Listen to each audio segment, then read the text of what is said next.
কাকপথাৰৰ টঙনা চাহ বাগিচাত মৃত্যুৰ কেৰেলি কলেৰা ডায়েৰিয়া সদৃশ ৰোগত এটা সপ্তাহত মৃত্যু কেইবাগৰাকী লোকৰ শংকিত ভীতিগ্ৰস্ত বাগিচাবাসী নিৰ্লিপ জিলা প্ৰশাসন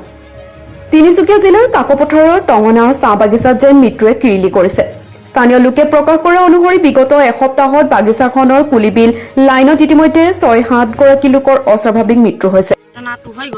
আজি 2টা বজাত মানে হেনুকা হি মানে ৰাতিপুৱা মানে উঠি মানে ৰাতি হ'ব 2টা বজাত উঠি মানে হি মুখ অলপ ধুলে আৰু কি জানি তাক মানে বম্বি অলপ লাগিলে আৰু লেট্ৰিন গল তাৰ পাছত হি মানে আহি মানে পালঙৰ ওপৰত বহি মানে হি মানে তাৰ মানুহজন ক'লে যে মই এতিয়া বাহিৰৰ ফালে অলপ উলাম বুলি গল হি বি লেট্ৰিঙত তো তাৰ পাছত হি মানে পালঙৰ পৰা পৰিলে তাতে একদম শেষ হৈ গল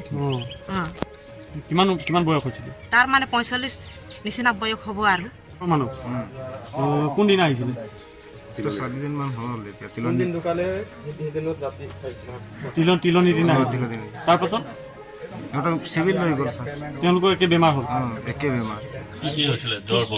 জ্বৰ বমি মাথা ঘূৰাইছে বুলি ক'লে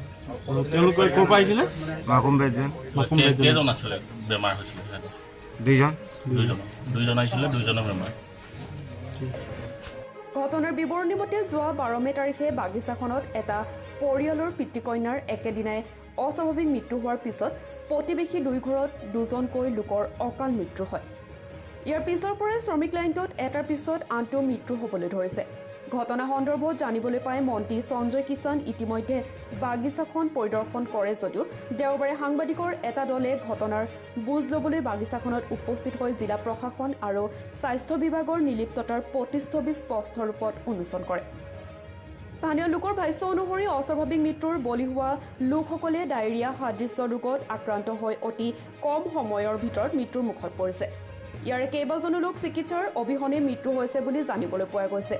বাগিচা কৰ্তৃপক্ষই শ্ৰমিক লাইনত চেনিটাইজ আৰু বিশুদ্ধ খোৱা পানীৰ যোগান ধৰাৰ কিছু সতৰ্কমূলক ব্যৱস্থা গ্ৰহণ কৰাৰ বিপৰীতে জিলা প্ৰশাসন আৰু স্বাস্থ্য বিভাগে চকুত পৰাকৈ কোনো বিশেষ ব্যৱস্থা গ্ৰহণ কৰা পৰিলক্ষিত হোৱা নাই আনহাতে সমগ্ৰ ঘটনাটো গাপ দিয়াৰ চেষ্টা কৰিছে বাগিচা কৰ্তৃপক্ষই লক্ষণীয়ভাৱে শ্ৰমিক লাইনত বহু কেইঘৰত শৌচাগাৰ নথকাৰ অভিযোগ উঠিছে প্ৰশ্ন হৈছে বাগিচাখনত এনে অস্বাভাৱিক মৃত্যুৰ প্ৰকৃত কাৰণ কেতিয়া উদ্ভাৱন কৰিব জিলা প্ৰশাসন নতুবা স্বাস্থ্য বিভাগে সমগ্ৰ ঘটনাৰাজি ইতিমধ্যে অঞ্চলটোত আতংকৰ সৃষ্টি কৰা পৰিলক্ষিত হৈছে তেনে অৱস্থাত সংশ্লিষ্ট কৰ্তৃপক্ষৰ নিলিপ্ত ভূমিকাই বিশেষ তাৎপৰ্য গ্ৰহণ কৰিছে ডুমডুমাৰ পৰা কৰণ তাঁতীৰ প্ৰতিবেদন নিউজ 24 NE